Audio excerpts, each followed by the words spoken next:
Good morning, everyone. Thank you very much for coming to our second of the Patient-Centered Solution event series. We had one of these last year with the theme of adult and communities technologies. This year, the focus is on children and families and the technologies that are suitable for that area of health. So thank you for coming this morning. It's a special day. It's the summer solstice, so happy summer solstice, everyone. And I'm the innovation manager for the trust. Actually, let me see if the clicker works. Clicker doesn't work. Steph, clicker doesn't work unless I'm.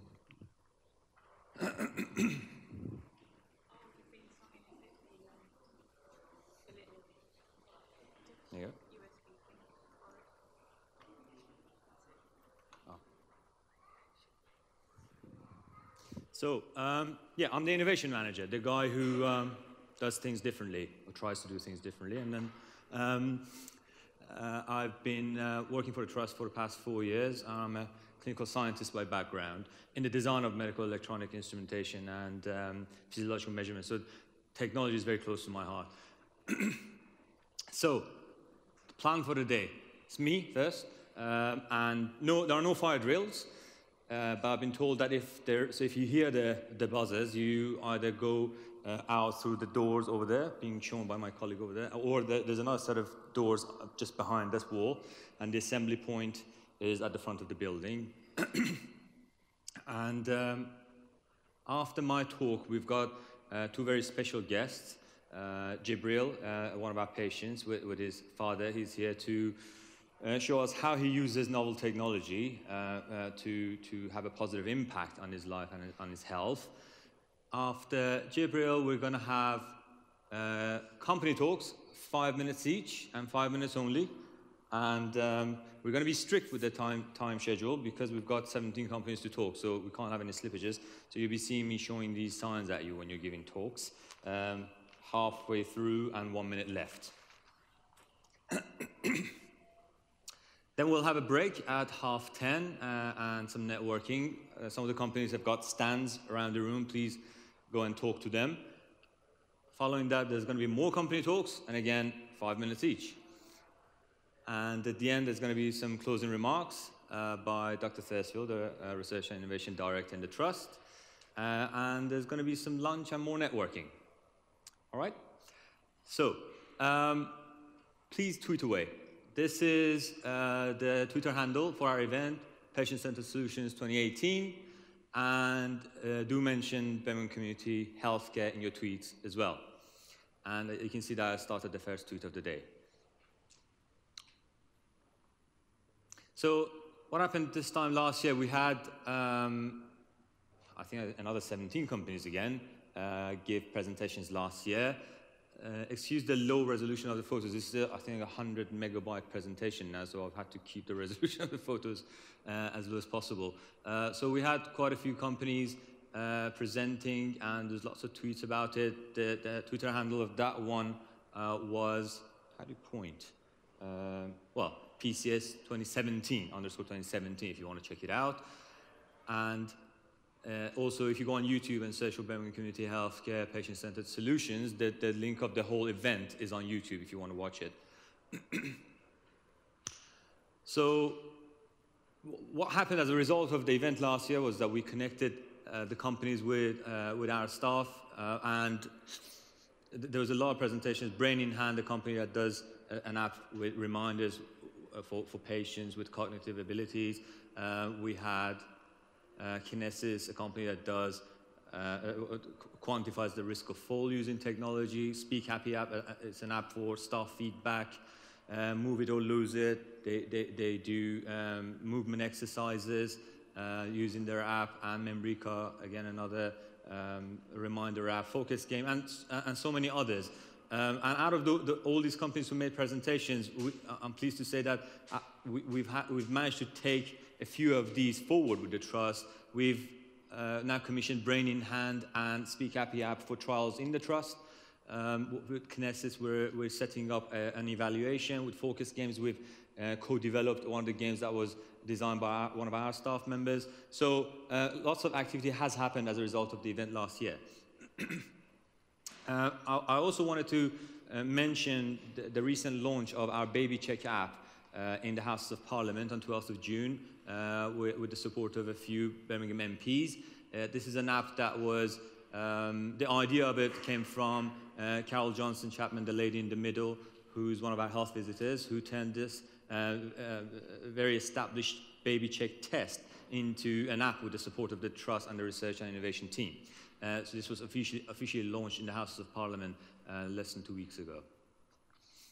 So very quick mention, this is more relevant to the staff in the Trust. If you've got ideas for innovation or any challenges that you face, if you go on the homepage of the Trust intranet, there is a button that says submit a new idea or a challenge, and it comes onto this virtual innovation forum, and then we handle it from there, and then we take it to various forums for discussions and really try and address the challenge or try and develop the idea further. And this is the Virtual Innovation Forum. We have the technologies, and the technologies that you'll hear about today also will get added to that list. And any member of the Trust can join that board. Just come and talk to me or Nazneen, and we'll tell you how to join it. And the ideas that come through from staff also get listed on that same board. It's accessible for everyone. And I also send out, try and send out a monthly technology newsletter as well. It doesn't happen as monthly as I'd like it to, but I try and send it out every month. So that's it for me, really. If you want to talk to me, just come talk to me in person or email me. Not. I've got enough emails in my inbox. Or just phone me. That's my phone number, and that's my email address. In case it's not big enough, the email address, there you go. So just basically ring me. That's the easiest way of getting hold of me. Thank you. Without further ado, I'm going to pass over to our special guests, Jibril and his dad, and Steve from R82. They're going to do a quick demo of a piece of novel technology and how they're going to talk about how it's actually transformed Jibril's basically progress in terms of his health and well-being. So over to you. Grab the microphone.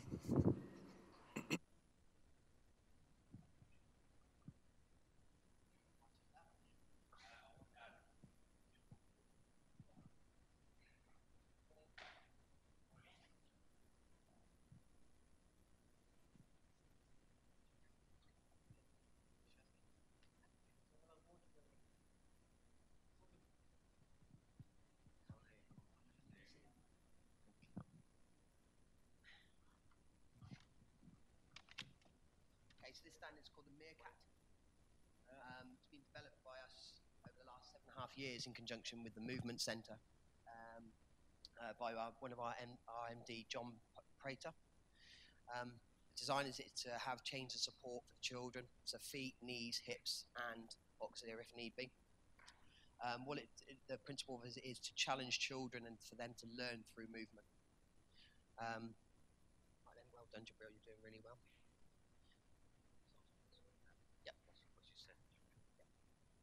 Thank you for that, Steve. So, Dad, do you mind just telling us very briefly how this has actually helped Jibril with making progress towards his improvement in health? With Jibril, it's kind of helped him with his lower back and his hips. Before he wasn't able to kind of stand up straight. Closer. And now at the moment, with using this, he's been using it for about 3 months. He's able to kind of stand up straight with his legs. And I mean, he's taken some steps alone as well, so that's a big achievement. That's great. Thank you very much. Do you like it, Jibril? Who have you got there? Bubbles. Can I have the microphone? Do you like this, Meerkat?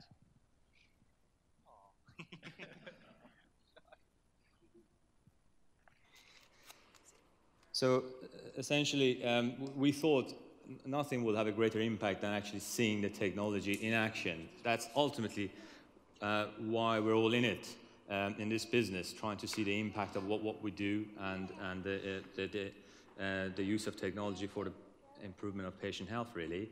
And it's just very rewarding to see our little one, Jibril here, is really enjoying his cool gadget here. and he wants to make bubbles for us. So do you want to tell us a little bit more? Okay, so currently it's set up as a simple standing frame.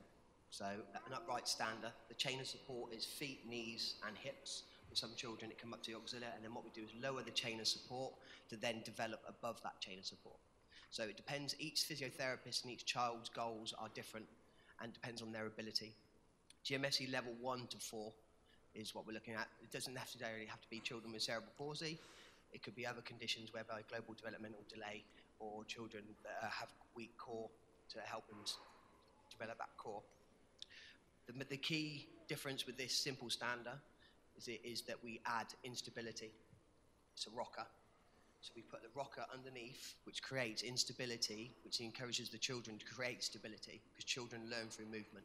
So as you can see, Jibril moving around, and even though he's static and supported, what the standing frame also does, it allows therapists to step away and look at the child, look at their development.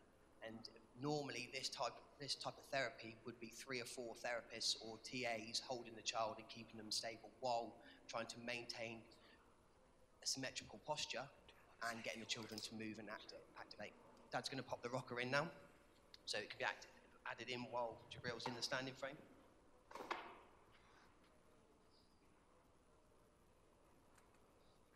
So the centre of gravity can be changed depending on the child's posture. So if a child has a tendency to lean forward, we can put the centre of gravity slightly back and vice versa to encourage them to stand up neutral. Find children who are hemiplegic, who anchor one particular side, will automatically correct themselves because of the instability. We've noticed the improvements on children within literally 5 to 6 weeks through our case studies and other children within this area as well.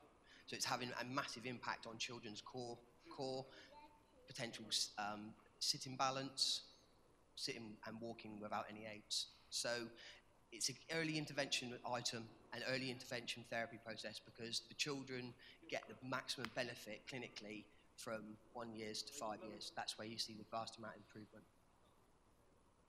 That's fantastic. Thank you very much. Are there any questions for Steve or for Jibril's dad from the audience? Please. Just tell us how long he's had it for and what kind of changes you've seen over that time period he's had it. I mean, he's been using it for about, it's coming to 3 months now. And I mean, with the changes from what first how it was in America, how he's now, he's quite comfortable in it. And it can go really low down to, even with the bubbles. But with his standing and his walking, it's been quite a lot of change that I've seen. I think it's, because what he's done is made him more comfortable in him standing up upright, and that he wasn't able to do it in person. Wasn't able to do it. And I think with his walking, he's about 80% ready to walk on his own now. So it's more to do with his confidence than anything else. And that's what, within 3 months. That's fantastic. Well, thank you very much. Let's give a round of applause to Jibril for.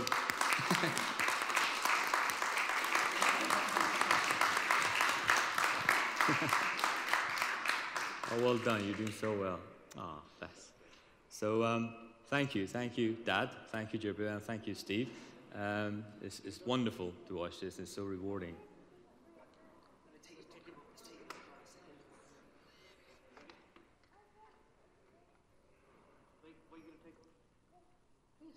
Nothing compared to the meerkat.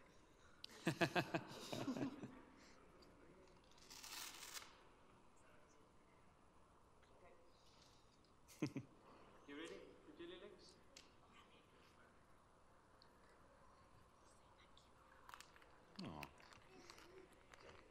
There you go. Some Maltesers there for you. Wow. Thank you for coming, Jibril.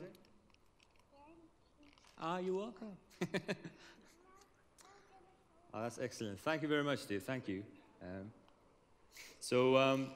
Yes, essentially we thought, and that's what we did last year as well, we thought if this is about talking about technologies that are patient-centered, we really ought to hear from the patients directly as to the impact that it's had on their lives. So great, thank you very much for bringing, I have no idea how you managed to bring all this with you, because you've got another one of these, a bigger one. Tied it all in together. Well done. Has anyone got any questions or anything?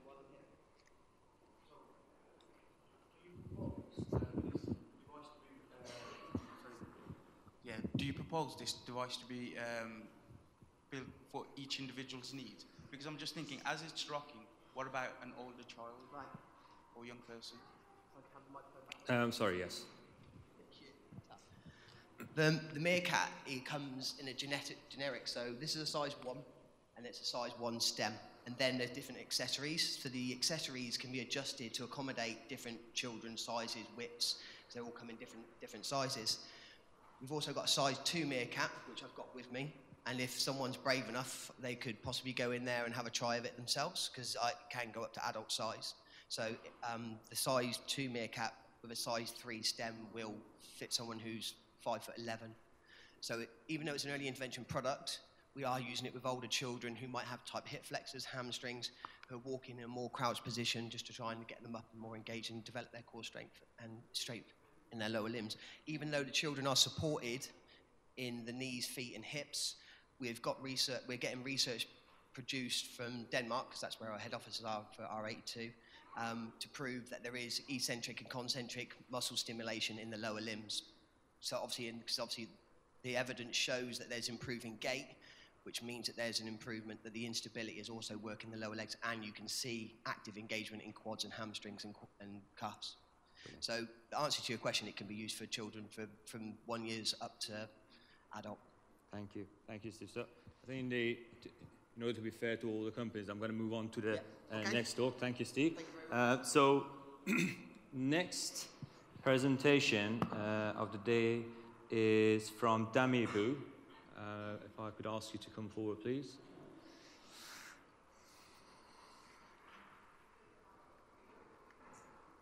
Do we have 10 minutes? 5 minutes in. No. Where's the...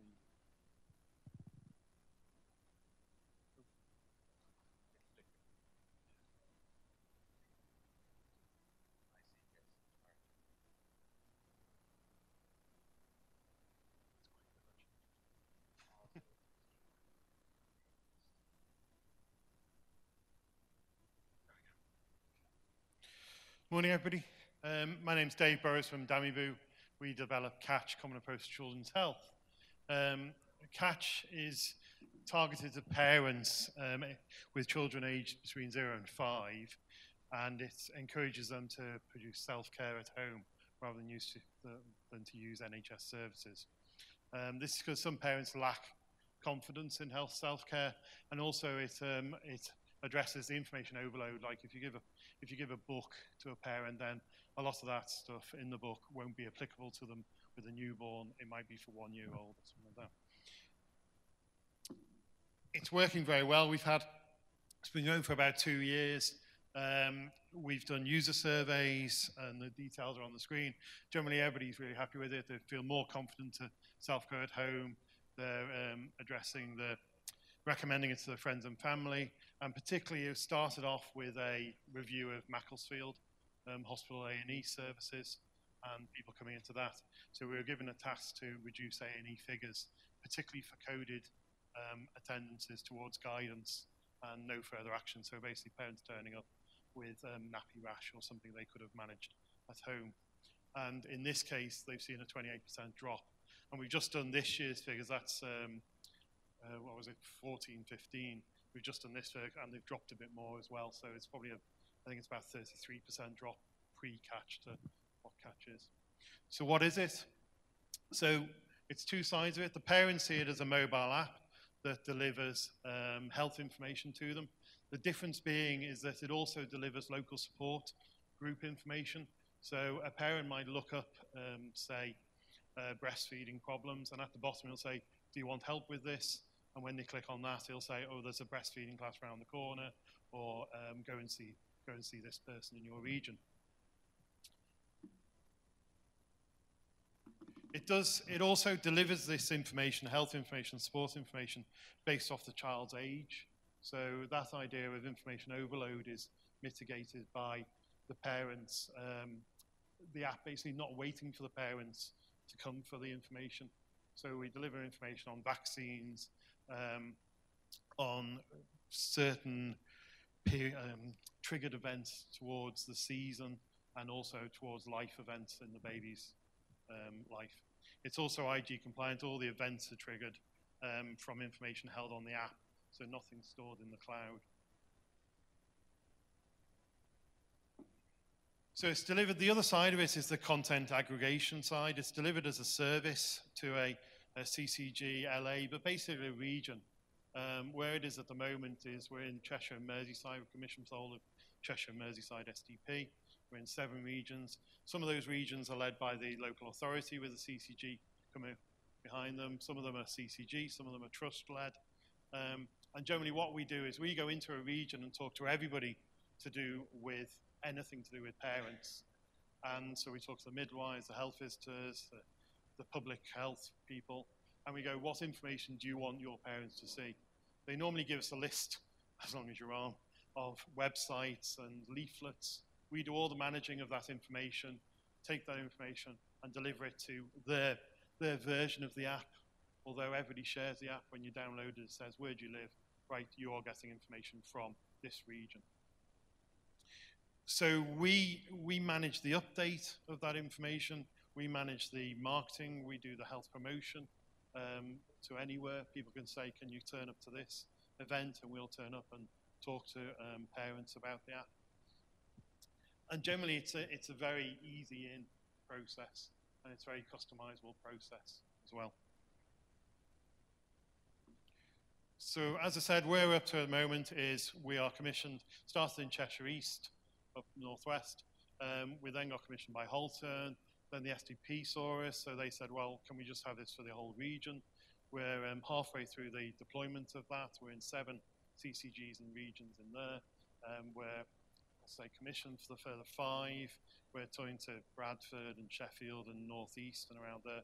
And then also in November last year, we were awarded a fellowship onto the NHS Innovation Accelerator. So we're also part of that process. So it's been heavily reviewed and heavily heavily liked. Thank you.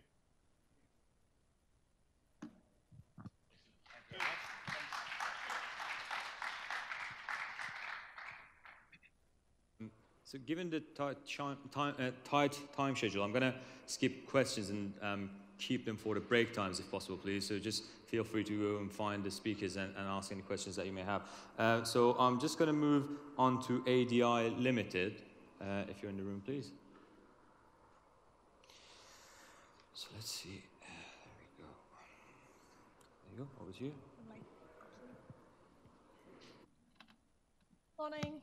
Hi, I'm Sue from ADI. I'm actually standing in for a colleague, so this isn't my presentation, so please bear with me, hence the notes. Sorry, how do I?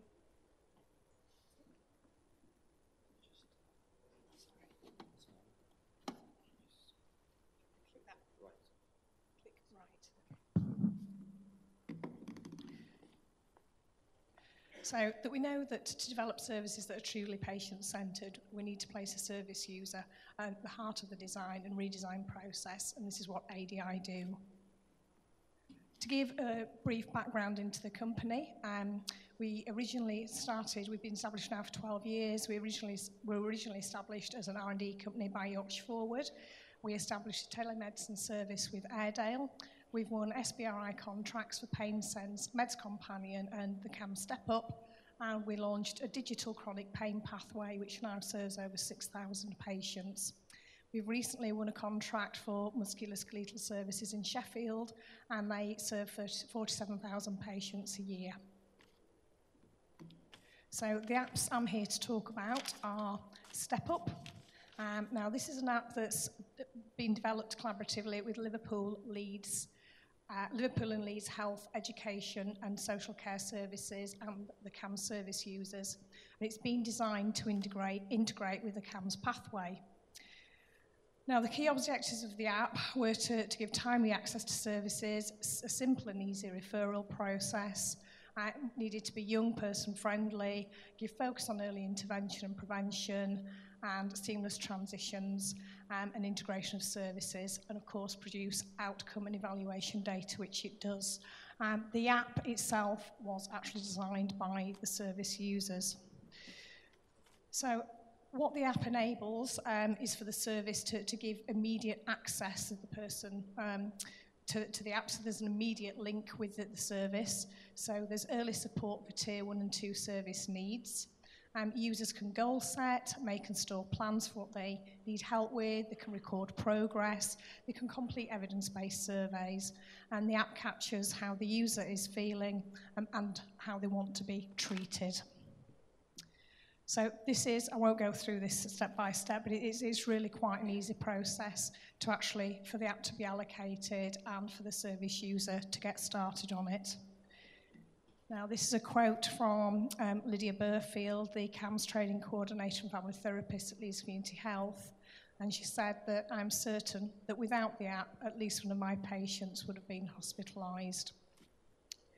So the second app I'm here to talk about is the Let Me Show You app. This was designed collaboratively with Leeds Community Healthcare and Habitat, who are an NHS team specialising in co-design, digital skills and inclusion. And it's actually an app for children with complex physical disabilities. Now, the Let Me Show You app supports transition of young people with disabilities from children to adult services, and it provides education, healthcare plan management, and personal assistant training.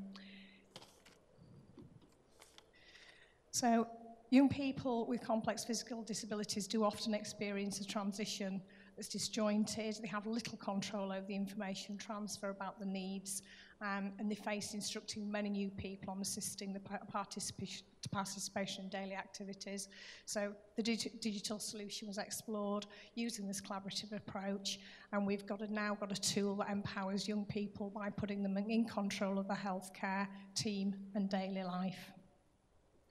So the Let Me Show You app is still in testing phase, so anyone can get involved on a free of charge basis. So please do come and speak to me if you're interested. Thank you. Thank you, Sue. Excellent. I think we're, in fact, ahead of the schedule, which is great. That gives us a little bit of extra time if we need it. So I'm going to ask Give Vision, please, if you could, to come forward and do your talk. Oh, yours is on a different, it's on the PDF, isn't it? Is this it? Should I use this to open the video? I don't know. You know, there's a video. Yes, there is a video, very short. Is it? It's obviously not part of the PDF. Where is the video? Do we know? Yes, it's embedded there. Is it? Yeah, yeah. Ah, cool.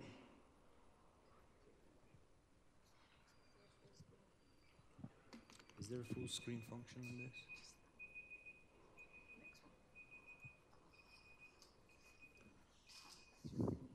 Hi everyone, my name is Elodie and I'm in charge of customer development at Give Vision. And what we're trying to achieve here is how we can bring back vision to people that have serious sight impairment through technology. So why we're doing this, it's because today you have 285 million people that live with low vision. We have 2 million in the UK, estimated 25,000 kids from 6 to 16 years old. And when someone is diagnosed, they could go and have prescription glasses or even treatment to maybe slow down the process, the progress of their condition, even surgery. But it doesn't mean that it will, it will be easy to access information every day or to do daily activities. So they will need to rely on low vision aids. And this is Simon, and this is one of the most common low vision aid that people use. And I just want you to imagine, to read the agenda with this now. So what we've done is that we've built the first device, which is Cyplus, just here. So we use VR headset, but actually it's augmented reality application. So it's how we can adjust the image that you're looking at. We know that what people need is the ability to magnify, so to play with the zoom, the ability to have stronger contrasts, the type of contrast that you can see here to read, for example, white on black, and also the ability to better control the light coming in and the brightness. So we have been testing this device for a couple of years now with more than 1,000 people. 300 took it home for a few weeks. People also didn't want to give it back. So now we have also a few customers. And we've also decided to build our own hardware because this device is great. We have some lot of evidence about the impact on people's vision, but it's going to be limited for stationary activities. So now we are about to build this type of device. And hopefully we'll have alpha prototype in a few months. So we are in the middle of different things at the moment. So this is the video I wanted to show you because I think it will tell you a bit more about the impact on people's life and especially kids. So I'm just gonna play the video. Hang on. Just bear with me.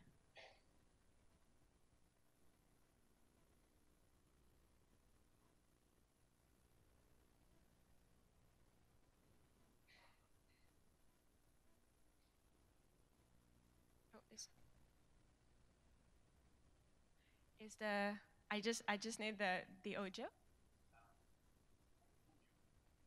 Yeah.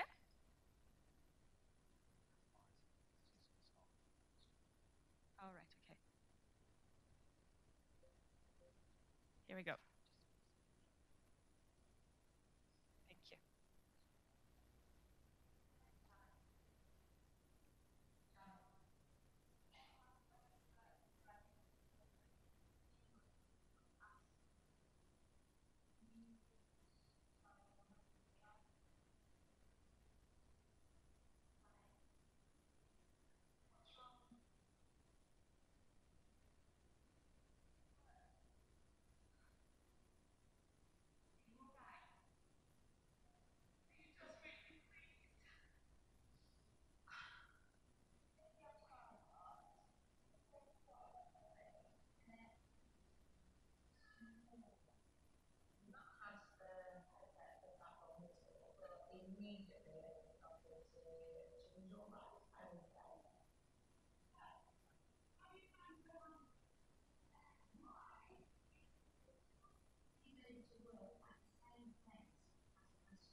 Right, so as you can see, we had some also very good, users, stories, including Charlie's, but also many other kids. We work with some mainstream schools, and we have also, clinical evidence about how it can improve visual acuity and contrast sensitivity. And we haven't done this alone. So we have been working with a lot of different partners, including clinicians and hospitals, and also Moffitt hospitals. We're going to start a user study in July, so very soon, to, again, have a bit more clinical evidence. We work with a lot of charities, including charities for young people living with sight loss. So if you're interested in also, getting involved, just let me know. If you're interested in Sight Plus or just to try the new device, I'm just going to be showcasing one of the device here. So just keep me posted. Thank you.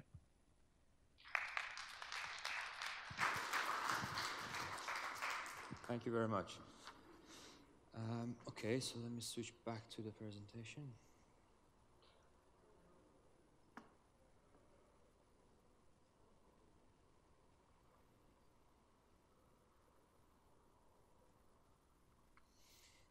So our next talk is from No Isolation. If I could please ask you to come forward. How cool. Over to you. So my name's George. Harriet's taking a well-earned holiday, so I'll be running you through my presentation. So, yeah, I'm from No Isolation. We are originally a Norwegian company, started up about 2 years ago, and we create tailored communication tools to try and tackle social isolation as an issue. So I'm just going to tell you a little story about how we became inspired. So one of our founders met a mother here of 2 twins, and sadly, one of the twins was diagnosed with cancer and passed away after a 3-year battle. And when chatting to the mother of this girl, our founder was interested to find out that the thing they found most difficult wasn't, the chemotherapy or the invasive treatment, but it was actually the fact she couldn't be a normal 13-year-old girl. She was out of school, wasn't seeing her friends, and they found that the most difficult thing. So upon finding this out, they wanted to learn more about how big of an issue this was. They did their initial research in Norway and Scandinavia, but based on that, we estimate that there's around 500,000 children in Europe that are away from school due to long-term illnesses. And obviously that has an effect on their education and social side of things, but from a health point of view as well, we feel that it's quite strongly linked to things such as depression and also potential obesity rates as well.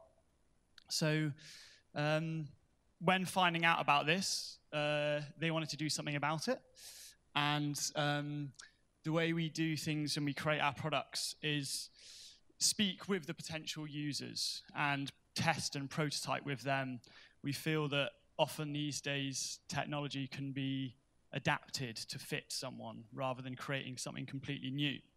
So we met with some children in schools, and we came up with ideas for a tablet, but they were like, no, there's lots of tablets around. We've got iPads, we've got this. And they wanted a kind of more physical representation of their friend or of the user of themselves in the classroom. So this is what led to AV1, which is our robot we've got here. So how it works is that the child or the user will be at home or in hospital with their app on their phone or their tablet. They can log into the app and will then be able to control the robot, which will be positioned in the classroom. They have some lights on the head when it's on, which can do things such as raise their hand. If they want to ask a question, it will flash. And it has 2-way audio, 1-way video. We often get asked, why is it just the 1-way video? But sometimes the children, they don't want to be seen. They're at home, maybe with some tubes attached to them, loss of their hair. So that's why it's just the 1-way. But it can fully rotate. It can point its head up and down and fully engage with the classroom. And with the classmates that we spoke to have found it much easier to engage with this rather than, say, a Skype call or things like that. Maybe if there's a plug socket I can find afterwards, I'll be able to plug it in. It can do a bit of a demo for you. But this is a quote from one of our users' mothers that just after 1 week using AV1, they were able to attend more classes than they had all year. So its effect is great. And we also have spoken to a few doctors, and we find that this continued interaction and engagement with the school means that can often lead to quicker recovery times, because that's our end goal, is that we can use this as a transition to get the child back into school. So one other thing we'd like to mention, it's not only for use in classrooms, it's got an integrated 4G SIM, so it can connect to Wi-Fi, but if they're out on school trips or the friends were going to a birthday party at the weekend, we want to take AV1 with them so they can experience that as well. So yeah, that's AV1. If you want to drop me a line, you can email me, and I'll be around afterwards to answer any questions as well. Thank you.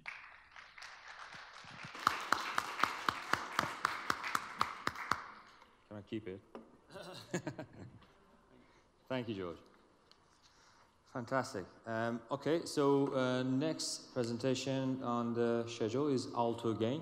So if I could please ask you to come forward and do your talk. I'll just fast forward. There we go.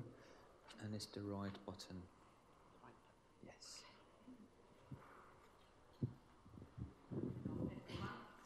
Is it on? Yes.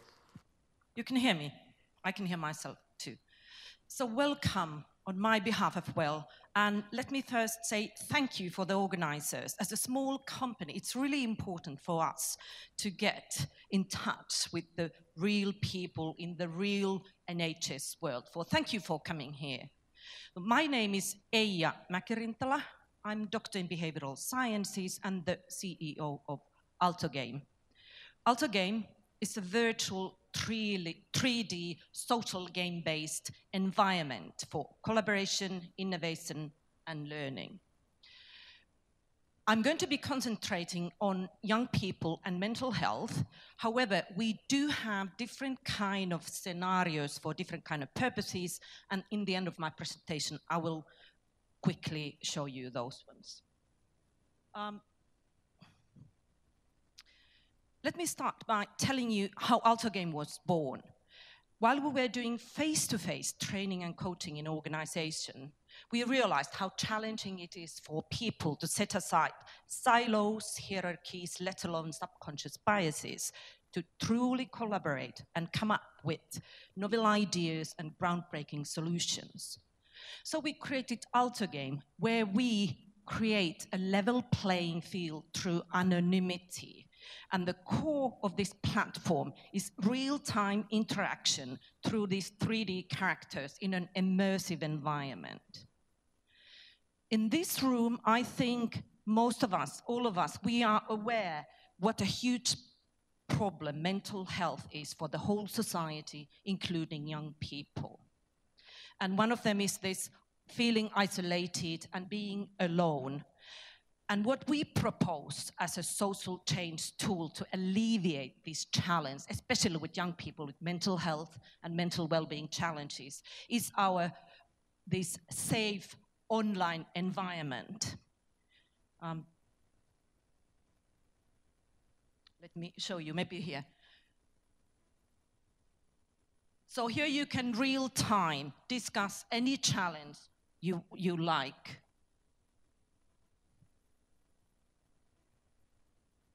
Okay, so I think these are in a wrong order, these slides, but never mind that.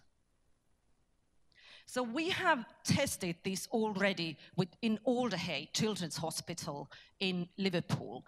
And young people's, this CAMS group, they just loved it. And these just are just a few comments they said then. They really would like to use it more, and they thought it should be in schools.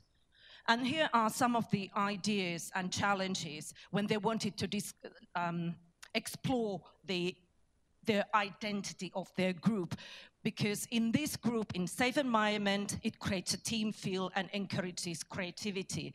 They look at the paintings and they discuss what kind of group they would like to be. And you can see some of the ideas as a family, as a shelter, as a kind of growing environment. And let me just quickly go through this. On the upper left corner is this lateral gallery we tested with the young people in Alderhay. It's also now going to be used in NHS leadership program, and it will save that trust more than 100K per year for 56 doctors, because they don't have to be taking out of their daily work. On kind of lower level, you can see another category. We have a platform, which is multiplayer training simulations, real time through different roles. You can practice difficult, for example, patient consultations. These are just some user cases in healthcare, improving teamwork, in operating theatre, difficult conversation, transformation, and mental health. And we are looking for more collaboration partners. So please come and talk to us. Our stand is over there. And you can even have a go with this immersive environment. And let me just finish that. Not only young people feel connected. They also can enhance their kind of future work skills, which are teamwork and creativity. Thank you.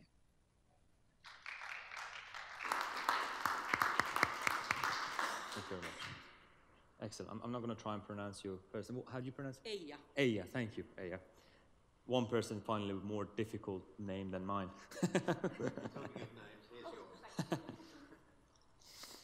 Excellent, thank you. So next one on the agenda is Cinnamon Digital Applications. If I could please ask you to come forward. Thank you. Here's the microphone. Thank you. Clicker. Okay, good morning, everyone.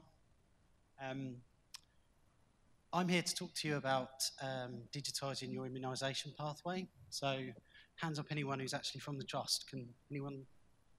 Yeah, and anyone from that particular area within Children's Services? Okay. So, my company, our company, we have a suite of different applications, and one of them is a software tool that will let you completely digitise the immunisation pathway for the Trust. So everybody knows how successful immunisation is as a healthcare intervention. It's, you know, every country in the world, practiced everywhere. It's a highly successful and effective way of delivering healthcare. So what our applications will do is will just make you more effective, make you more efficient, and improve your processes. So why would we digitise the immunisation process? So at the moment, if you think about your children's services, if you've got a young child who needs the annual flu nasal vaccination, or you've got someone in secondary school who has HPV or DTP, at the moment what we do is we ask parents to fill out a paper consent form, and we send that back to the Trust, who then process it and enter it into their clinical application. Of course, that takes forever. It takes up an enormous amount of resources, and parents don't like it at all. So our application effectively digitises that entire process. So what we have is parents able to access an online tool where they can complete their consent, and then that consent is then automatically returned to the Trust for onward processing. Okay, so parents absolutely love it. No parent wants the bits of paper floating around the kitchen and you know, getting lost. The other one that's particularly important as well is about the administration for schools. So if you work in the service, you'll know that the schools actually don't really like you being there, and of course you're an infringement on them, and you're actually asking schools to do work for you, and that goes away. Okay, so once we digitise, then we can use the data, okay, and that's when it really matters. So at the minute, when your nursing teams are triaging, they will triage 100% of all patients that go through the system. That means that your nurses are triaging around 70 to 80,000 pieces of paper every year. And of course, your exception or your clinical exceptions within your immunisation cohort is probably between 2 and 4%. So your nursing teams are wasting 96% of their triage time on patients that they don't need to look at. And by moving to an electronic process, you can focus on the exceptions. You'll save significant amounts of money on paper and transport costs. At the moment, you'll have nurses going to and from schools, collecting forms, bringing them back to base, sorting them, batching them up, and then taking them back out when they go out and run the sessions. And you also have a significant amount of administration time trying to keep check of how the process is working for you. And by moving to a digital platform, that is completely automated. Ultimately, the two key things for the Trust are that you will save your nursing staff significant amounts of time triaging and contacting patients or parents for additional information relating to the child. And on the back of that, you will save a significant amount of money because you will get so many additional nursing hours back, which they can then go on and do something else with. Gives you an opportunity to do greater number of public health interventions because your nursing staff are spending less time on administration and paperwork, which is what everybody wants, really. Kind of running out of time, but like every other application that you've seen today, things are completely secure, they're web-based. The thing that parents love is the fact that things are available 24 hours a day on any device. So people can use their phone, people can access the applications while they're at work. And really, the accessibility is what parents love. You know, nobody wants that aggravation of completing this paperwork and then returning it in their child's book bag. They get lost. Yeah. Time's up. Brilliant. Did I speak fast enough? That's it. Thank you. Was that your last slide, was it? That was the last slide, was it? Okay, may I have that back? Thank you. No, it wasn't. You had more slides.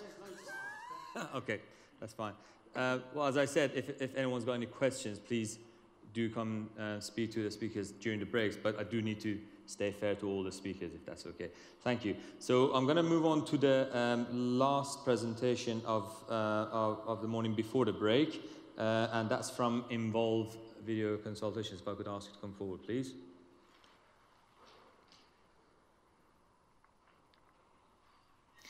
Click it. All right. Good morning, all. My name's Thomas Roden. I work for Involve Visual Collaboration.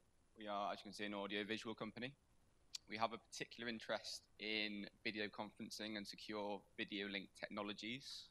So what I've been asked to present to you today is about virtual consultations or video consultations. So our video consultation platform is based on a technology called MedioLink. So this is an NHS-hosted video conferencing platform. It's based up at Airedale Hospital in Yorkshire. What it effectively is a platform that allows you to connect any device to any device. So from a high-end video conferencing unit to a laptop or a PC or a tablet and smartphone, they can all be joined into one video conference from all these different devices. It's completely device agnostic. It's currently been used in around 70 trusts nationally, and some of the notable use cases are there, such as our Medicare service, which does telemedicine to around 600 care homes nationally. Also used for stroke telemedicine and our virtual interpretation service. So what our virtual clinic platform is MedioLink, which is linked to our web-based online booking platform, which you can see here. So each clinician will get an account with their own login details, and they'll be able to book and manage their appointments through their portal.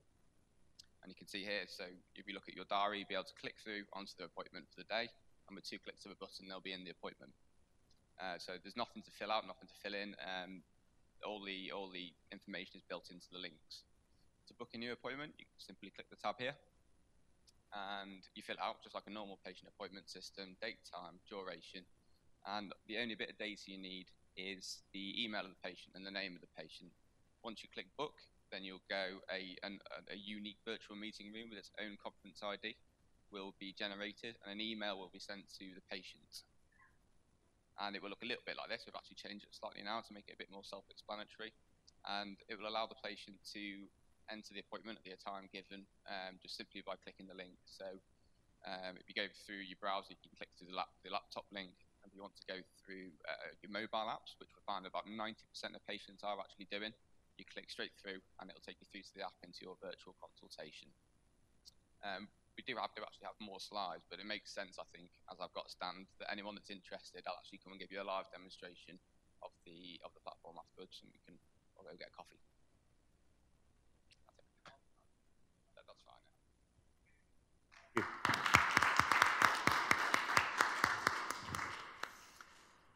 Thank you, Tom. Okay, that brings us to the end of the first session of the morning. Thank you very much. I hope you've enjoyed it as much as I have.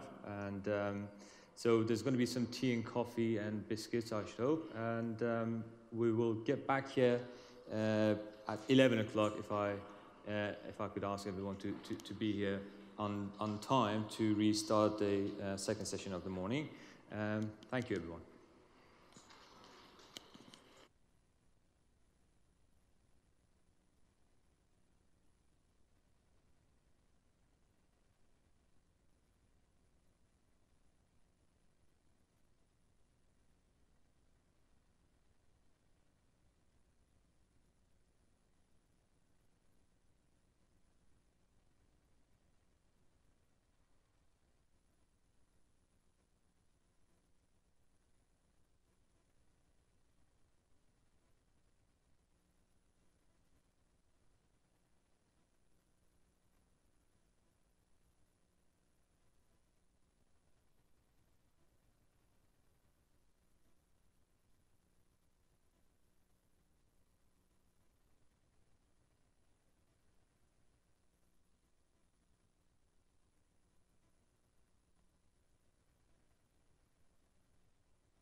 Hello, everyone.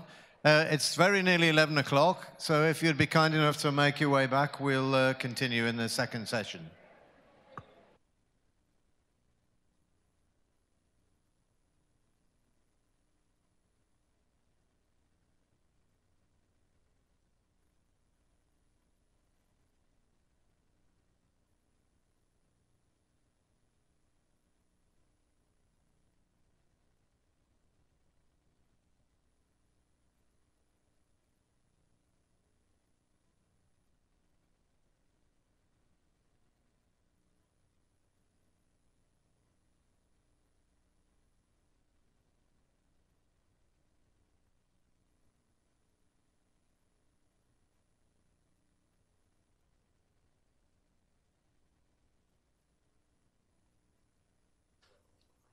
Great, welcome back. Thank you very much. We'll get straight on with the next series of presentations, and the first one is, I don't know whether it's City Kit or Side Kit. You can tell us. Thank you. Thank you. Yes, hi everybody. I'm Dan Moulin from SiteKit. And I'm going to talk to you quickly about eRedBook, which hopefully some of you might be cited upon. So for Redbook, there is a paper Redbook, which is the child health record that's given out nationally. And we set about building a digital version of a Redbook because we saw the digital opportunities of making it more accessible by putting it on your telephone, making it more engaging and more personalized. So it's two things. It's information guidance and it's health records. It sits nationally in the digital child health record, and one of the key parts is giving access to information for all involved in the care of children. It also sits on the National Transformation Roadmap for Empower the Person. So in London, where we started, moving on to two more areas which we're rolling out to at the moment, so that's Lancashire and the Southwest. It also aligns with Citizen ID and some of the interop work that's going on in there. So essentially, the Redbook supports the Healthy Child programme. It's used across multiple services, maternity through into health visiting and primary care and school nursing. And we extract data from a whole range of different systems. And this is what it looks like. So taking something that looks horribly technical into something more friendly and user-friendly. So very much like Facebook with timelines, it's got national guidance in there. It's also got pathway reminders reminding parents about what's going to happen next. So immunization, screening reviews, or whatever that might be. Parents can take notes, add to growth chart information and record developmental stages. And health professionals can connect Redbooks to clinical data. So there's a vouching process where a health professional can vouch for the identity of a child and a parent, and that allows data to flow into the record. So parents can receive screening results, immunization data, and everything else listed on the digital child health pathway. So on the interop front, there's now 33 events defined in the Digital Child Health Programme that cover the 0 to 5 pathway. And this is where we're up to with interop in London at the moment, and we've just demonstrated all 33 events coming out of a prototype system in Lancashire into Redbook. And then that's also mixed up in context to local information, depending on what the local content offer is. So London have gone for Essential Parent as the local content offer, and the Southwest are introducing some of their local information guidance. So that's your 5-minute whirlwind tour of eRedbook. Thank you. Thank you very much. Indeed, 2 minutes and 45 seconds, so excellent. Thank you very much. So we'll move on then to, please, if Meditrax could come and talk to us. Thank you.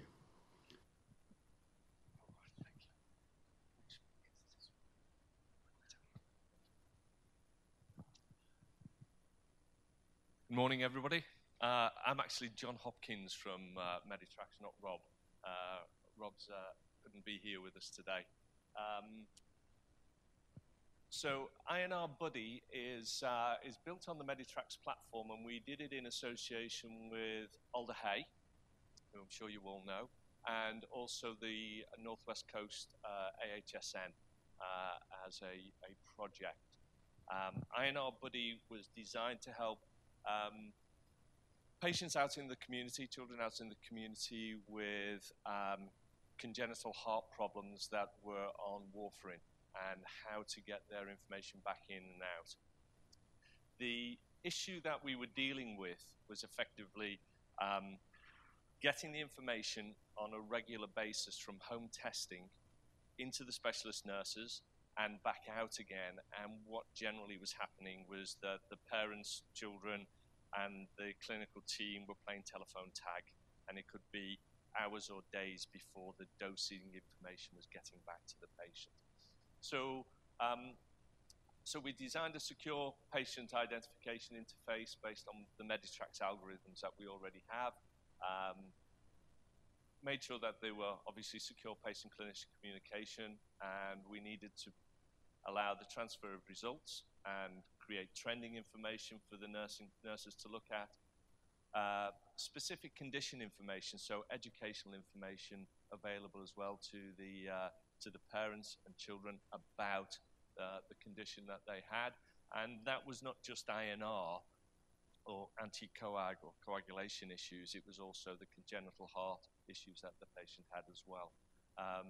Configurable alerting, so a result hasn't been entered when it should have been entered, alerting the staff, alerting the patient or parent that the result needed to be put in, and compatible with Bluetooth anti-coag devices. The new Roche devices are actually Bluetooth, so it's more automated than we originally started with.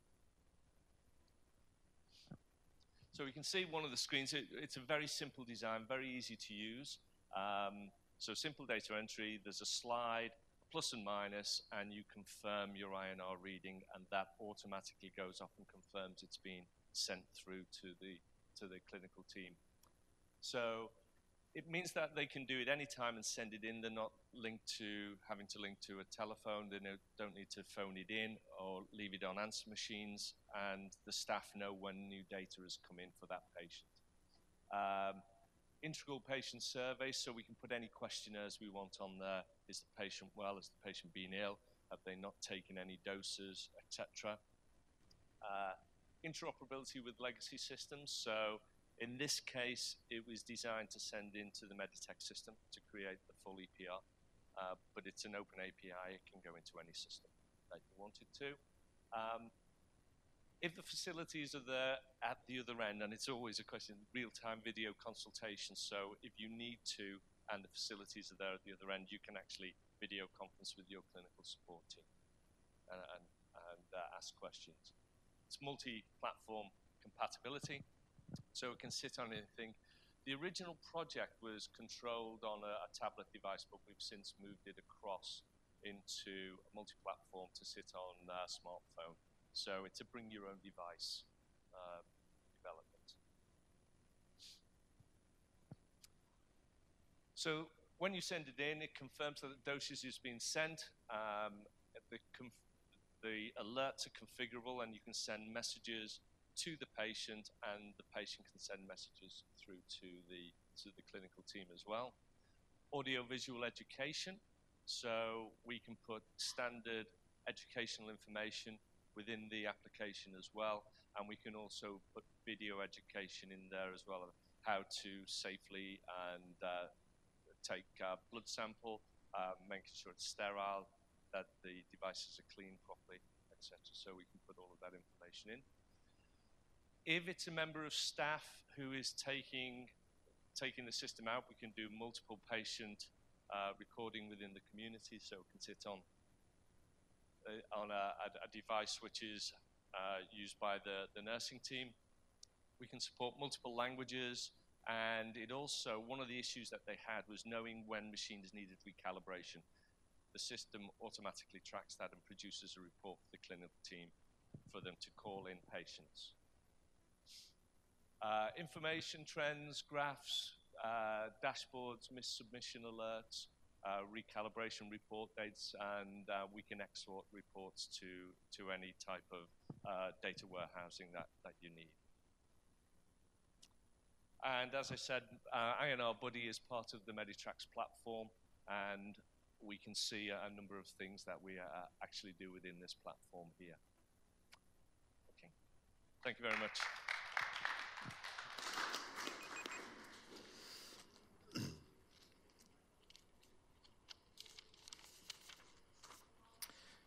Thank you very much indeed. Well, thank you for being alert and ready. So, best beginnings. Yes, thank you very much. This is the button you need. Okay, brilliant. Thank you. My name's Sandra Griffiths. Can you hear me? I've got a bit of hay fever, so if my volume drops, let me know. So, Best Beginnings. Best Beginnings is an organisation, it's a charity, it's 10 years old, and it's created an app called Baby Buddy, which provides information for parents and parents-to-be and supports them during pregnancy with information and to ensure that their children get the best possible start in life up to the age of 3. As we know, across the country, access to good quality information during pregnancy is patchy, and that was the reason why Best Beginnings created Baby Buddy.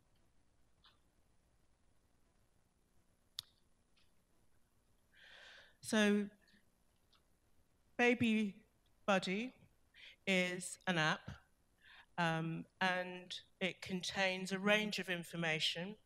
It provides you with daily information on what to expect on your pregnancy and parenting journey. It has over 500 frequently asked questions about pregnancy. It has over 300 videos made by and informed by real parents and healthcare professionals, and our most recent films that we have added to our app. And just to say that the app is free and you can download that from Google Store, that the most recent films that we've added are Out of the Blue series of films about the perinatal mental health journey, and that was launched in May last year. There's also a feature which will enable you to access information about local maternity services in your area and much more. I'm going to just show you a very short info film about Baby Buddy.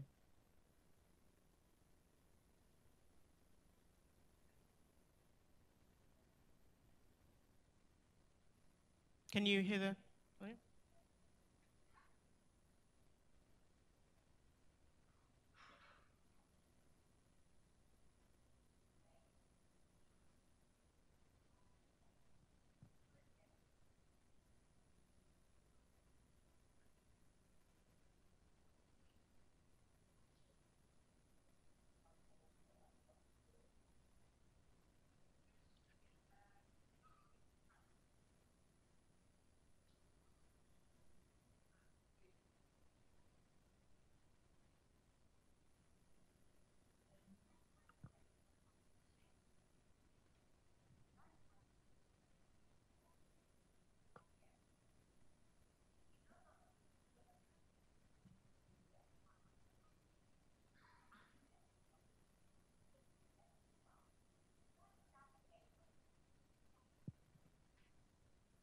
Sorry about the lack of volume there.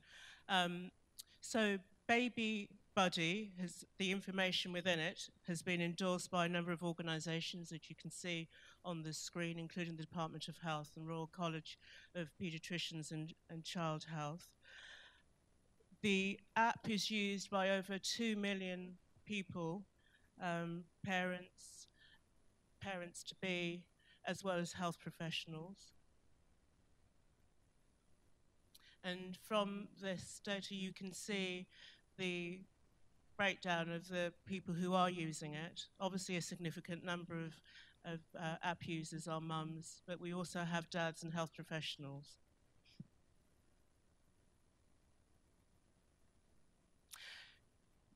using an app doesn't do itself. I've got 1 more minute, thank you. Using an app, you can't do that by yourself, so we do work called embedding, and we work with a range of professionals in a locality to look at how can we use the app to support parents-to-be, to access the information and to use the information. The app has won a number of awards, and we are keen to explore and promote the app across the country. We are working in 24 areas across the UK. We're looking to work in the Birmingham area. So if anyone wants to know more about the app, then please email us at ops@bestbeginnings.org.uk. Thank you.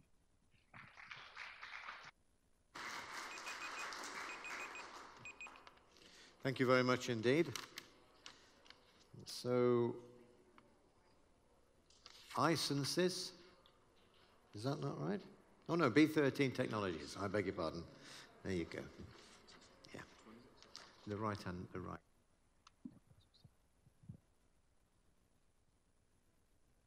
Hey, good morning, everybody. My name is Doug Ward. I'm a senior product developer at B13 Technologies. So we're we were founded in 2012. We work on a lot of different software solutions, not just within medicine and healthcare. We have a team of 10 in the UK. We have 2 remote teams. So we have a team of 20 in Vietnam and a team of 20 in India, which do a lot of our development, which means we can get through things quite quickly. So we have 2.5 development days per actual day. So we can go through fast iterations of each project we do. And we're currently doing quite a lot of AI, which is not what we have done in this case. So the problem we were approached with was to do with clinical guidance. So a lot of the clinical guidance currently is in a lot of different formats, and there is a potential to be looking at the wrong clinical guidance, which can have some serious negative implications. Obviously, there are all the list of the potential problems and what's going wrong. So we developed an app which is version control. In a nutshell, it just means it's impossible to be looking at the wrong version. So this can be, we've developed it for Android and BlackBerry as well. So we've done some legacy development, especially for this, and iOS as well. It's available offline. Currently, so we can see it, it's version controlled. So you can just search for previous iterations. If you upload one, it's automatically transferred to every practitioner's phone. It's available offline, and just looks like that. So you have the contents page and links that just take you all the way through the app. Really easy to use. We've liaised with the IT teams quite a lot as well in getting this to the practitioners, because obviously it's a long process. A lot of devices are controlled, so we've spent a lot of time making sure it's usable and working well like that. So, like I said, it's cost-effective solutions. We always build an MVP to make sure it's possible, what we're doing is effective, and we're building exactly what the client needs. And we're part of a team as well. When we're working with somebody, it's a group project, same common goals. Okay, great. And that's anything. If everyone wants to ask any questions about other projects we do, feel free to call me at the end.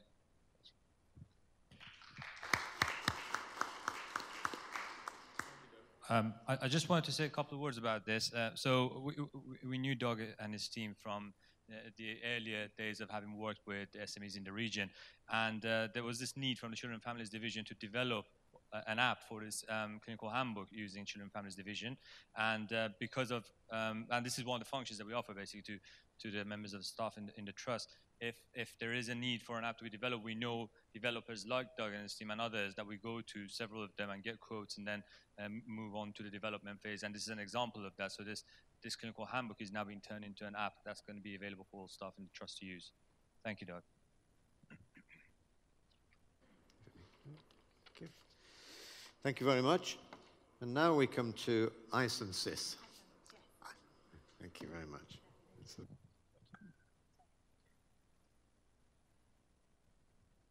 Okay, so I'm Georgina from ISENSYS. we are a patient monitoring. I'll start again. We have a patient monitoring platform called the Patient Status Engine. Within that platform, we can monitor patients in real time, continuously, and wirelessly. I'm currently being monitored at the moment as I'm here. I've got my patient gateway over on our table over there. I can leave the building. I can go and have some food. I can come back, and my vital signs have been monitored continuously and will be downloaded when I get back. So the problems we have at the moment are there's a demand for growing care. People want to do more but with less. And clinicians and nurses, as we all know, are under complete burden of overload. So what we need to do is we need to maximise the system potential by optimising the procedures. We need to enable 24/7 monitoring to help them identify who needs to be treated in the right time at the right place. And we need to use an automated system which performs continuous observations, early detection alerts, aids handovers, and reduces transcription errors. But no matter what your challenge is, they all revolve around watching over your patients and being able to care for them in the best way possible. So our patient status engine is a CE-marked, FDA-cleared patient monitoring platform. It collects your heart rate variability, your blood pressure, temperature, oxygen saturation, and it does this all with wireless sensors, including the Live Touch, which I'm wearing now, and the Live Temp, which I'm wearing now. So we're currently working in this area, we're working in the Birmingham Children's Hospital. Here they wanted to use wireless observations from their patients and use this data to understand in real time what was normal for each patient and to detect the changing patterns in their physiology. They wanted to be able to recognize deterioration. They wanted to be able to see what was happening before adverse events occurred and save lives. So the impact it's had so far is patients have been able to be treated quicker. That's resulted in a reduction of length of stay. The patients are much more comfortable because obviously they can move around freely whilst being monitored. Children don't need to be tied to beds. The children they can be in the playroom, they can go down to the canteen, and obviously parents can engage with their children without being restricted by wires. They can pick them up, they can give them cuddle, they can, if it's a mother who's nursing their baby, they can pick up and not disturb any of the wires. For the staff, they've been able to identify and predict deterioration earlier. They can analyse more patients' data in real time. There's a reduction in false alarms, and they can spend more time with their patients due to the fact that we have the automated observations and the early warning scores. So as you can see, the patient status engine is reshaping the way we monitor children. It's simple, it's easy to use, it doesn't take much time to train, but it allows you to monitor your patients better, more efficiently, and closer. It also equips you with relevant information which helps to aid early detection and to make fast, informed care decisions with confidence. Medical teams can use the platform to check on patients remotely at any time on your phones, tablets, whilst you're at home, and patients can also go home and be monitored in their hospital whilst they're actually at home recovering as well. So all of this gives you a continuous picture of your patient's health wherever they are. It reduces the number of bed days, reduction of false alarms, reduces adverse events, readmissions, and obviously increases patient care and makes you look after your patients the way you actually want to. We've got a number of videos actually from our work at the BCH and at other hospitals, so if any of you would like to access those to give you some more information, then come over and I'll be happy to send them over to you. But thank you very much. Thank you very much indeed. So we move on to Me Too. They're not arrived. They've not. Me Too is not with us. So we'll move on. Oh, wait. Me Too? No, that's Cosmin. Yeah. So Cosmin will talk to us about Myra Rehab. Thank you, Cosmin. We'll just get to the right presentation.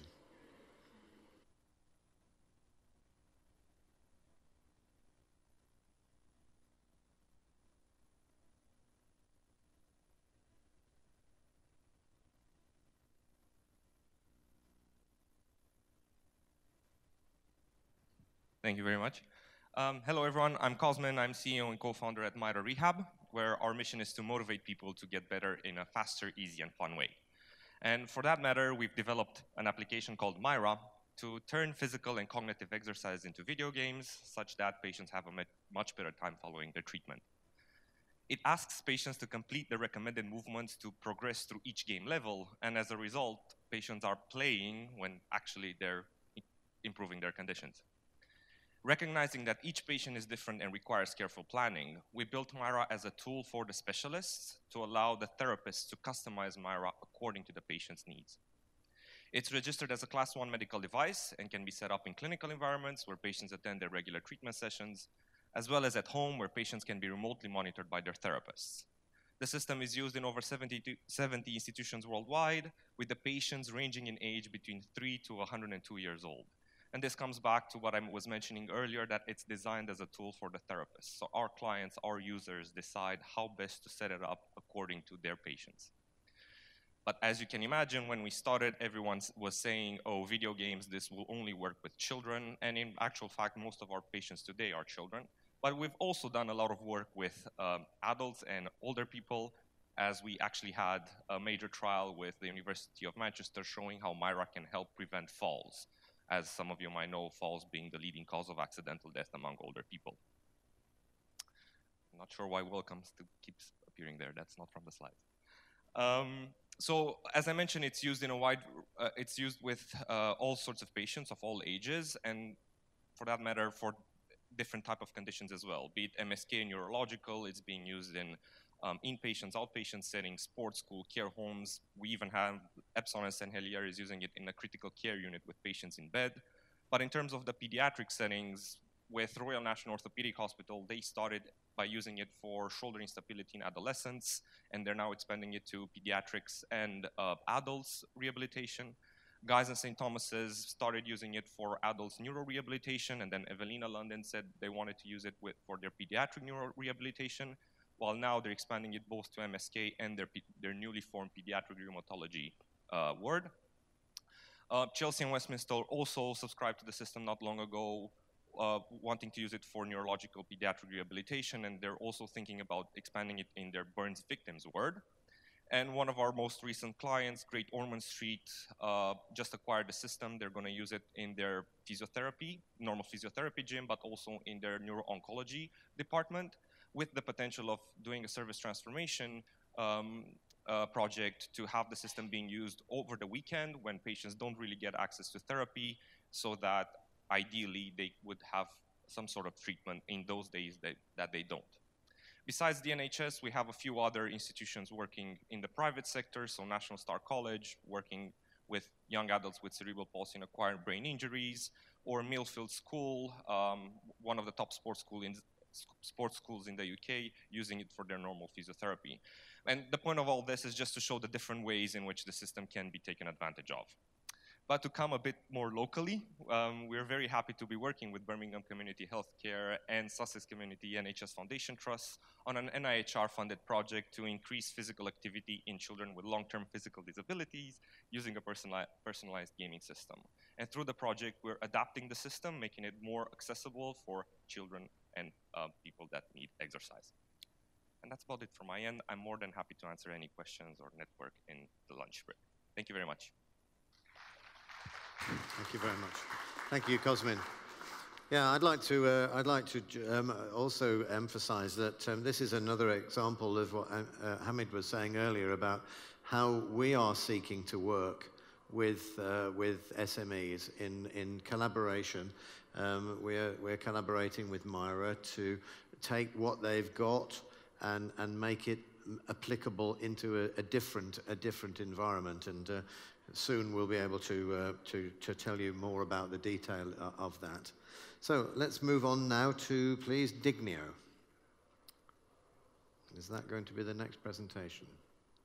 Yes.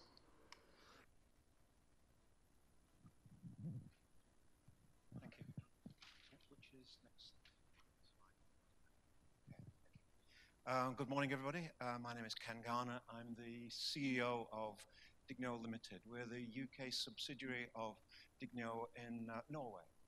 So we're a 7-year-old Norwegian-based remote patient monitoring and telecare, telehealth platform developer. Very active in Scandinavia, Eastern Europe, and the Far East, and China.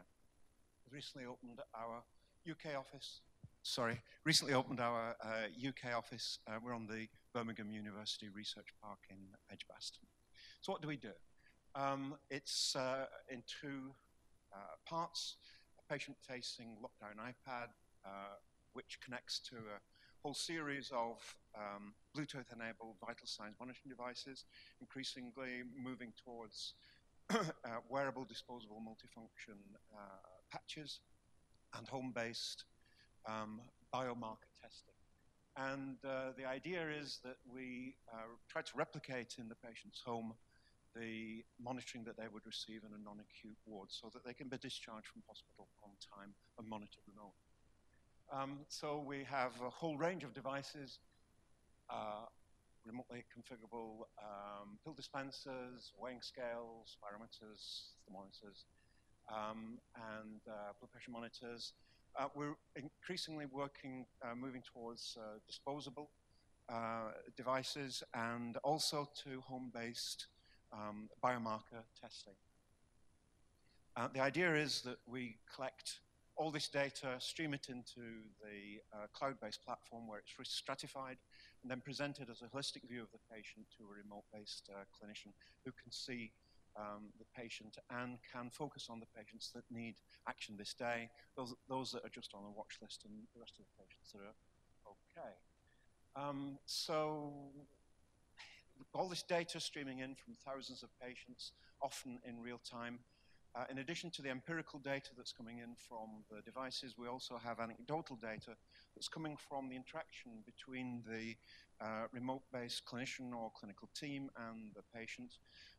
Combine the two together and it's Goldust data. The data is subject to obviously patients' permissions and compliance with local regulations, GDPR, etc., freely exportable in any industry standard format, and we're happy to integrate our platform with third-party software. So the objective is to try to detect early exacerbations, to determine what went wrong, and divert patients away from accident or readmission into hospital. And we want to reduce hospital readmissions. We want to reduce, if we can, the amount of time that a visiting nurse might have to pay with a patient, and also outpatient visits. So we want to detect a problem, diagnose why the problem happened, and divert them away from readmission. So the experience in Norway is that 34% fewer hospital admissions, 33% reduction in hospital days, 41% reduction in doctor's consultations, fewer ER visits, and 59% reduction in home nurse visits. That's not our marketing blurb. That's a research project that was undertaken by the City of Oslo with our original cohort of 200 COPD patients. We were given key performance indicators when we won the contract originally, and we beat we beat them quite handsomely. So we're also working with innovative clinicians. In addition to being a remote patient monitoring platform, we're also an innovation platform. We're very open to looking at innovations that have been developed by clinicians and innovators and integrating with our system. We're a bit picky about what we connect to our system. It must produce accurate clinical results and it must be secure, but we're device agnostic in terms of the front end of our system. So for innovators, we're a secure, scalable, and flexible middleware platform, which means that something that's innovated, we provide you with a ready-made international channel to market. So we're there. We're close to you. I've got a table over there. If there are any questions, I'm happy to answer them. Thank you very much indeed.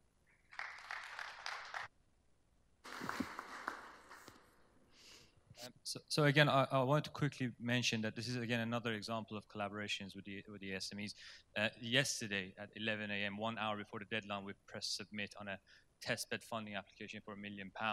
And if we're successful, we're going to be testing Digneo's technology along with a video consultation technology on 150 patients in our adult community division, whereby we'll try and replace a lot of the home visits by remote monitoring and work with the South Dock My Healthcare group of GPs to try and have a more holistic approach to the healthcare of patients with long-term conditions. Okay, thank you. Thank you very much. We have 2 to go. We've moved lunch up a bit, so that should be appealing. So we now have Medio or Mediopad. Okay. Thank you very much.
Hi, everyone. My name is Maria, and I work at Metapod. So we provide a remote patient monitoring platform.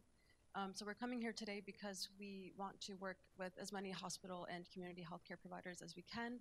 We just secured a large round of funding, and we're just looking to test our deployments with in as many practice scenarios as we can. So I just want to go into just discussing the problem a little bit and why remote patient monitoring is needed. So as you might know, patients can't really see the doctor when they need to. So that might mean their first appointment is when they're doing well, and then the second one might be too late. And that really represents the missed opportunity for both patients and also the healthcare system. So basically, the system is set up to react and not prevent, and we should be intervening earlier. And that's something that we can do with remote patient monitoring. So why should we use remote patient monitoring? Well, it can help us identify and prevent deterioration. And there's a lot of affordable devices and apps to help us transmit data from patients to the doctor. So before, we could only see patients' information when they're at the clinic, but with remote patient monitoring, we can see it in between clinic appointments. And basically with the, So basically, we just have the technology and the ecosystem to do it. So as I said, remote patient monitoring for the first time lets us see what's happening to the patient in between clinic appointments. And that's where Metapod comes in. So we're a platform that allows clinicians and patients to do that.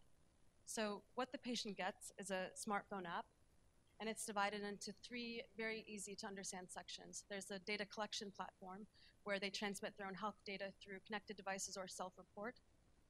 There's the patient dashboard, which visualizes their own health data. And then there's a learn and education section where they can get in-app content and support for their treatment or condition. All of this is customizable, and all of this is then transmitted to the clinician through a web-based dashboard where they can then use that patient information to get prioritized. So for example, should this patient come in earlier? Should they come in later because they seem to be doing well? And if they need to dig deeper, they can click in the patient profile to see those trends in that data. What's important is that this is a configurable and customizable deployment, so we can easily set up any range of health measurements that clinicians require. It's also worth noting that our solution was developed with Apple in their Cupertino, California lab, so it's been designed to be very user-friendly. Here's just a case study of one place that we're working with, and actually Healthy.io is part of this collaboration as well. So we're at the Salford Royal, and we are working to help optimize nursing time and also manage outpatient capacity. So in this particular example, we're working with patients with rare kidney disease, and standard care would mean that when the patient comes in, the nurse is taking bloods, urine, taking weight and blood pressure, but including Metapod into the solution and also with Healthy IO.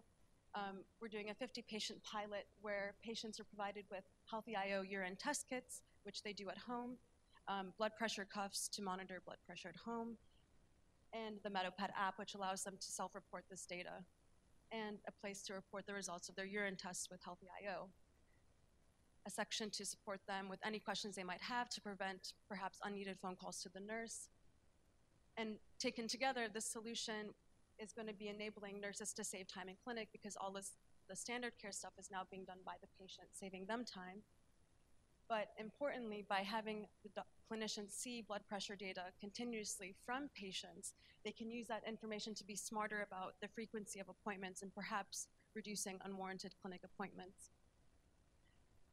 I'm just going to bring, so how about patient engagement? Are patients using it? So I think what we've heard from patients is that they're using Google Calendar to record this information, but this isn't in a way that clinicians can actually use it. So yes, the demand is there, and clinicians will have that patient data.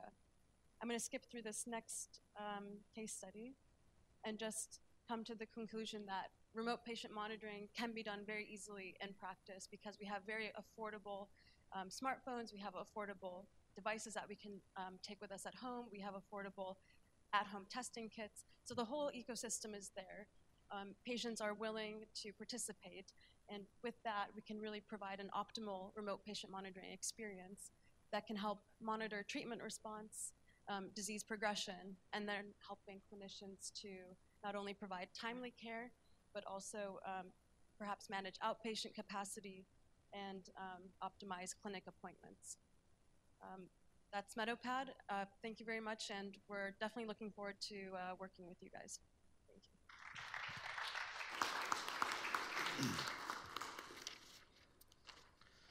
Thank you very much. I'm going to deconstruct this. Thank you. Please, do we need to do anything over here to just do this? Okay. Okay, so Health IO. Healthy IO. Thank you. Excuse me. Hopefully, last but not least, Healthy IO is the first company in the world to get a CE accreditation for using the smartphone camera as a clinical grade diagnostic device.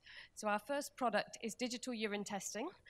We can essentially enable patients to take a urine test in the comfort of their own home, scan the result with their mobile phone and have that result go straight into the electronic medical record so the clinician can see the result in real time. Essentially, it involves a kit. This one works on the 10-parameter dipstick, which many of you will be using day in, day out. It's used 42 million times in the NHS every year. And this one works with the albumin to creatinine ratio dipstick, which enables you to do an ACR at home or in primary care at point of care, which at the moment you can't do. The results at the moment have to go off to the lab. So if you think about the current pathway for urine testing, people either have to come into the clinic, pick up a pot, go to the facilities, carry the pot across the room, hand it into the clinician and have it dipped or held visually to the light by the clinician to evaluate, or placed into the machine to give you an automated reading. Or even worse, you have to do the test first of the day, which means a pot at home, lid screwed on tight into your handbag, hoping that you did screw the lid on tight, and then taking it into the clinic at that point. With children, there's even more issues because it's requiring young people to pee on demand, which is not always possible in a clinic setting.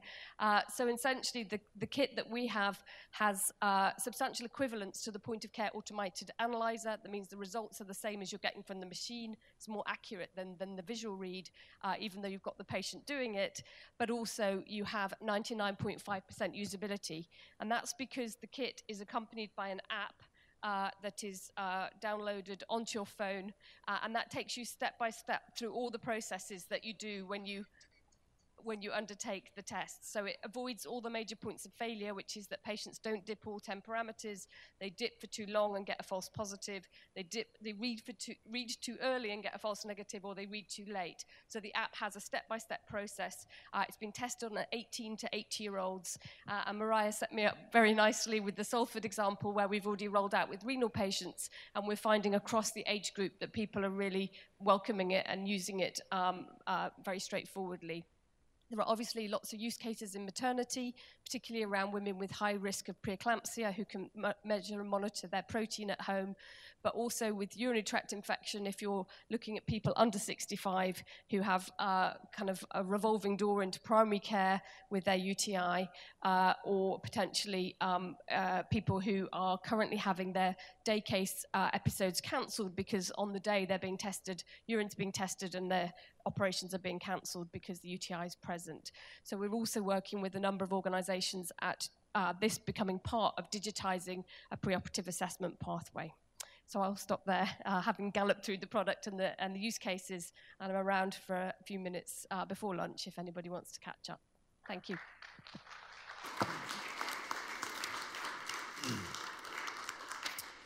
So thank you very much indeed. I should have introduced myself at the beginning. I'm Clive Thursfield, Research and Innovation Director for Birmingham Community Healthcare Trust. I'd like to thank all those that have participated, and just ask whether there is anybody sitting there thinking they are going to present that we haven't called up. No, okay. We thought we'd got to the bottom of the list. So thank you very much. An observation I'd like to make is that if we go back a little while, we all knew that the mobile phone technology and technology in general was going to offer us a great deal in the health service. Interesting now that we're getting to a stage as to how do we know how to choose between all these different systems. We've seen a number of examples of patient monitoring systems, and it's getting to the stage now where we almost need an app that's going to help us to decide which is the best app to use. But that's a great place to be, and we're grateful for that. So just to say again that we, within our trust, within our research and innovation department, within our trust as whole, and within our IT department, we are really keen to collaborate with as many people as we can. And so let's get those discussions going. I've made a note as people have gone along, if people have said we're looking for partners, and we'll be following that up. We can now take a little bit of more leisurely time with looking around at the various things that people have bought, and we're hoping that lunch is ready. Lunch is ready over there. Thank you very much for coming, everyone. Please have lunch and talk.